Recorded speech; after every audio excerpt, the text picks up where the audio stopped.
ಜಮಖಂಡಿ ನಗರದ ಹೊರವಲಯದ ಮುಧೋಳ ಹೆದ್ದಾರಿಯ ಕೆಟ್ಟೆಕೆರೆ ಸಮೀಪ ಭೀಕರ ರಸ್ತೆ ಅಪಘಾತ ಸಂಭವಿಸಿ ಟ್ರ್ಯಾಕ್ಟರ್ ಚಾಲಕ ಸ್ಥಳದಲ್ಲೇ ಸಾವನ್ನಪ್ಪಿದ ಘಟನೆ ನಡೆದಿದೆ. ಡಾಂಬರ ತಯಾರಿಸುವ ಪೇವರ್ ವಾಹನವನ್ನು ಎಳೆದುಕೊಂಡು ಮುಧೋಳ ಕಡೆಗೆ ತೆರಳುತ್ತಿದ್ದ ವೇಳೆ ಚಾಲಕನ ನಿಯಂತ್ರಣ ತಪ್ಪಿ ಟ್ರ್ಯಾಕ್ಟರ್ ಸಮೇತ ವಾಹನ ಹಳ್ಳಕ್ಕೆ ಉರುಳಿದ ಪರಿಣಾಮ ಈ ದುರ್ಘಟನೆ ಸಂಭವಿಸಿದೆ ಎಂದು ತಿಳಿದುಬಂದಿದೆ. ಅಪಘಾತದಲ್ಲಿ ಮೃತಪಟ್ಟ ಚಾಲಕನನ್ನು ವಿಜಯಪುರ ಜಿಲ್ಲೆಯ ಶಿರ್ನಾಳ ಗ್ರಾಮದ 28 ವರ್ಷದ ಬಂದೆನವಾಜ್ ಲಾಲಸಾಬ್ ಶೇಖ್ ಎಂದು ಗುರುತಿಸಲಾಗಿದೆ.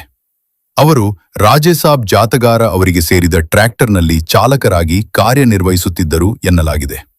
ಮುಧೋಳ ನಗರದ ಅಮರ ಪಾಟೀಲ ಅವರಿಗೆ ಸೇರಿದ ಡಾಂಬರ ಪೇವರ್ ವಾಹನವನ್ನು ಸಾಗಿಸುತ್ತಿದ್ದ ವೇಳೆ ಈ ಅವಘಡ ಸಂಭವಿಸಿದೆ ಎಂಬ ಮಾಹಿತಿ ಲಭ್ಯವಾಗಿದೆ.